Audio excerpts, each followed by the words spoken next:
Hello again. Hopefully you can hear me now. Oh, you're nodding. There we go. We've got excellent. Nice to see you both. Sarina, we'll start with you if that's okay. Look, first off, the usual question: how is the squad? Is everybody available for selection, especially considering it's obviously the third game in 6 days? Yeah.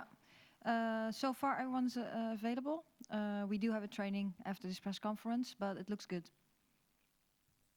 With so many games in such close sort of time period, have you learnt more about your squad, considering this is going to be very similar circumstances at the Euros this summer? Yeah. Although we had 2 games, but in these 2 games, you've seen that we've lots of players have played, got minutes. 2 different opponents, but top level worldwide. So I think we have some information how we want to play, how we want to develop our style of play, and how players fit in there, and that's what we're going to try again tomorrow. So there will be more changes and more sort of more things you want to try out tomorrow as well. Yes, continue what we were doing and make that even better against another opponent again. Yeah, and see some slight changes in positions. Serena, I want to ask you a slightly different question. We've talked a lot previously about player welfare, and one thing that's come out this weekend is obviously the issue of head injuries in football. Do you think players are protected enough by the rules? Do you think this needs to be looked at? Well, if you specifically ask about concussions, I think players are protected. There are rules and regulation about that. I think it's also the responsibility for the people around the players. How do you mean by that in terms of, is that what you guys do behind the scenes? Is that what you're talking about?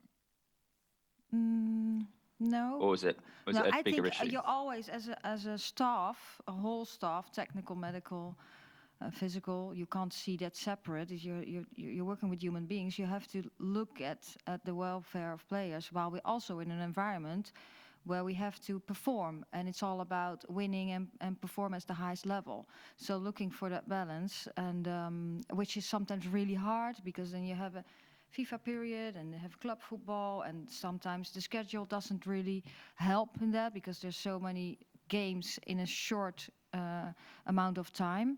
So that is hard. But you asked me the question about concussion, and I think that's even a more specific question. And I think again that in this case you have to be aware what happens, and that as a staff you're responsible when something occurs in that case. That's great. Thank you. Millie, if I may, just a similar kind of question, I suppose. Obviously, look, we've seen you sort of, be treated before for clash of the heads and that kind of thing. How do you feel when you come onto the pitch? Do you feel as though, the rules protect you enough, or would you like to see more done? No, definitely. I think it's a risk you take when you play a contact sport. I think you have to have that understanding as a player as well. You are playing a game where, you're at risk, you're heading balls, you could have head collisions, but I think everything's in place that's needed. And yeah, I think if you ask every player, I'd like to think they say the same, in that they step onto the pitch and feel safe, and that you've got the right people around you, and the right protocols in place ready for if there is a head collision. Hopefully, nobody wants that. You don't want that as a player. But yeah, I definitely feel safe stepping onto the training pitch and in a game. Finally, England, Germany, Millie, it doesn't get much bigger than this, does it? Listen, these are games we play for. You want to play against the best. You want to play on big stages. Lots of fans there. But for us, we remain focused on our game plan. And this tournament's been about developing as a squad, and on this new journey, and just performing at our best level. So again, that's our mentality going into this game. Thank you both very much. Thank you. Thank you, Anton. Katie Shanahan from ITV, please. Hi, Sarina. Hi, Millie. Hi. Good to see you both. Sarina, we'll start with you if that's all right. Germany have been hampered by COVID and injuries. So what are you expecting from them, and what have you made of them so far against Spain and Canada? Yeah, they still have a very strong squad. They're always a very good team. Even though they miss some very good players, they still have good players, and they can still bring in a very good squad tomorrow. So we expect a good Germany, a very competitive game with a lot of speed and power. Yeah, we'll be prepared as we were before Canada and Spain. And are you happy with the changes that you've made and how things are going so far in this tournament? I know you've spoken about you want the team to be tighter and to develop your style of play. Do you think you're slowly getting there with the team? Yeah, I think we're getting there. We're taking steps. I think we're developing very well. I think the squad has done great, but also the communication, the way we talk about football, how the players are committed and get into conversations, so we get to learn about each other, and also how we have experienced during the game, and then you can take steps quicker because we have the discussion, we know where we are, and we understand each other. Thanks, Sarina. One to Millie, if I may. Hi, Millie. You're right. Just a quick one, just to see what have you made of the Arnold Clark Cup so far? Yeah, it's been brilliant.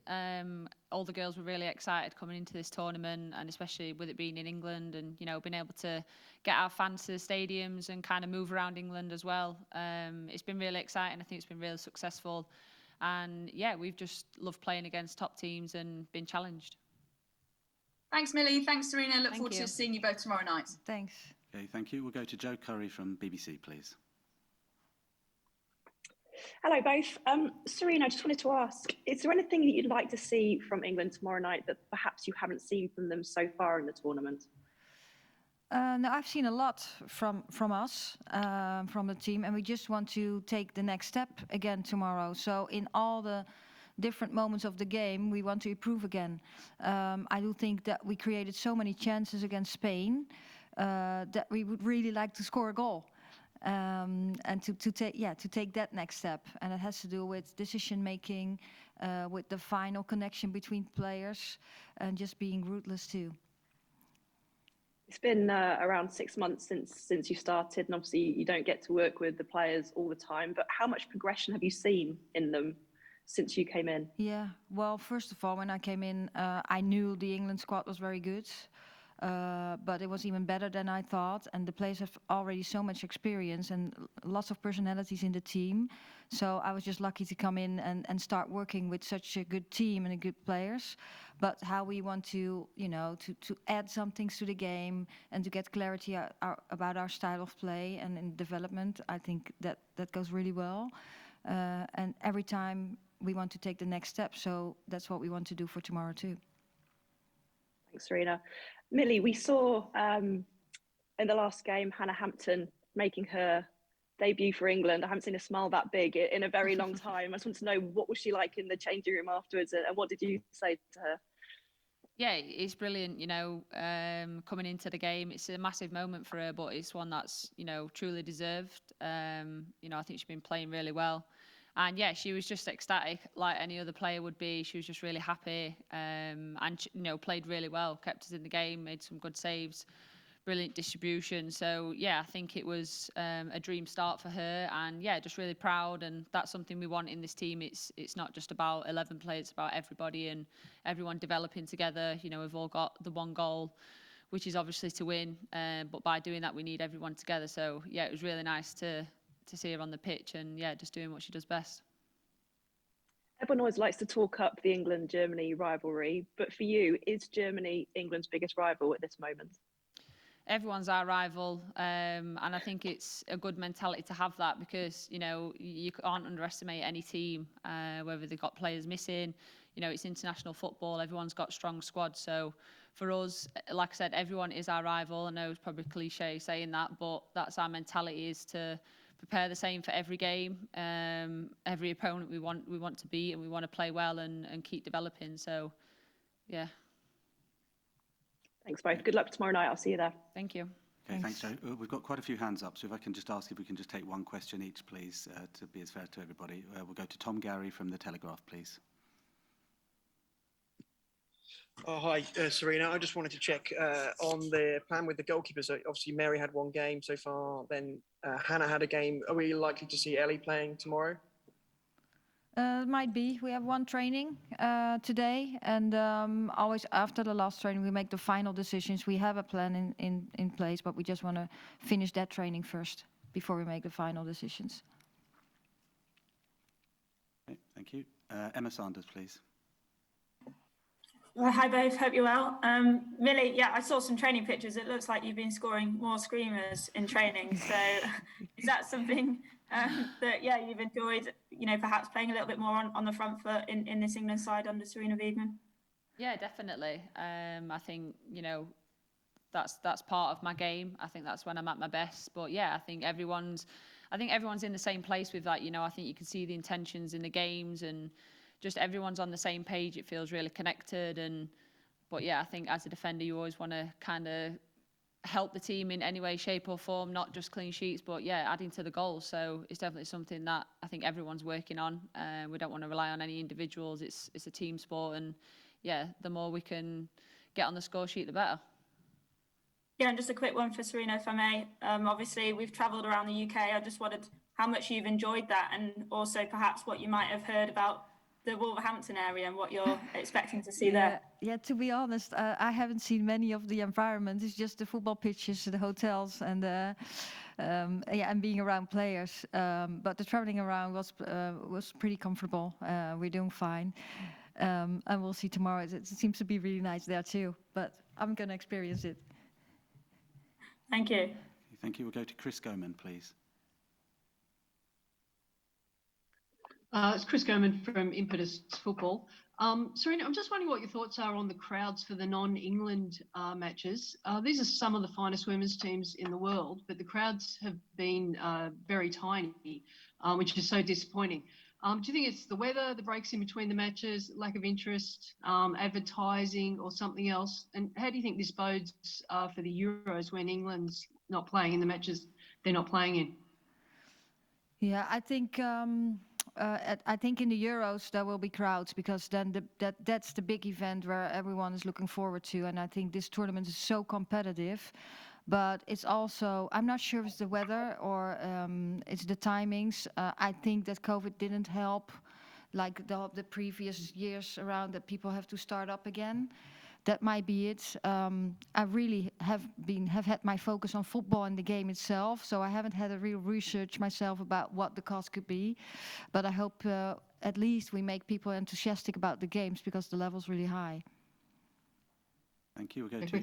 And Millie, just a quick one. In England and particularly in the WSL, probably more than in any other league or country, there's very fierce rivalries between club teams. I mean, clubs are actually more like a religion. So how does it go when you come together to play for country? And conversely, how does it go when you play against someone like Jessie Fleming on the Canadian team who's part of your club?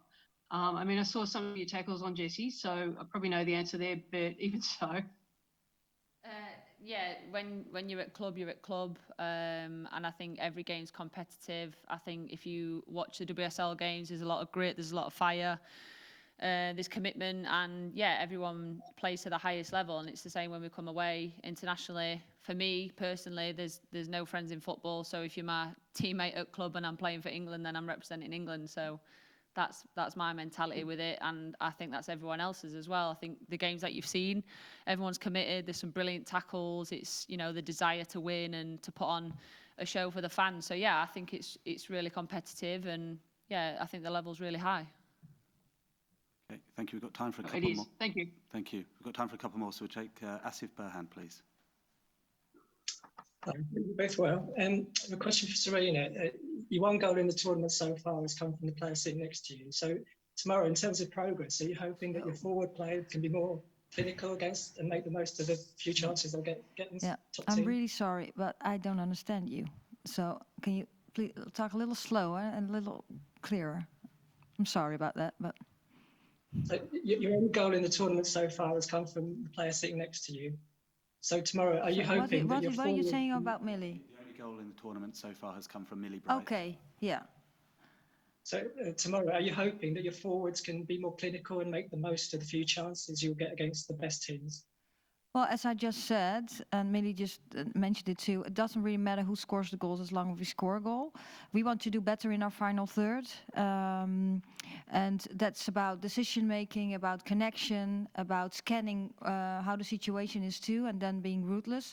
So yes, of course, we want to do a little better because we created lots of chances, and that's very well done because I think we played really well and created those chances, and now we want to score them too, and that's just the final touch, the hardest thing in football at that part of in the final third. So yeah, hopefully we can show tomorrow.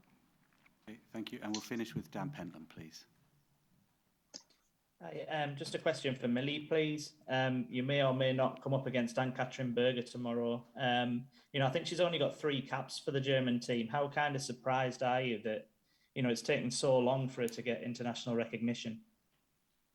I mean, she's been doing exceptional for club, but obviously I'm not in that environment, so that's a hard question for me to answer. I'm not working with their coaches or kind of what they expect from players. But yeah, I mean, I think everyone knows the level she is as a keeper, and yeah, she's in excellent form. But again, I'm not in their environment, so yeah, it's hard to know what they expect from keepers, and yeah. But obviously, we know she's a brilliant player. I play with her at club, and yeah, I rate her very highly. Okay, that's brilliant.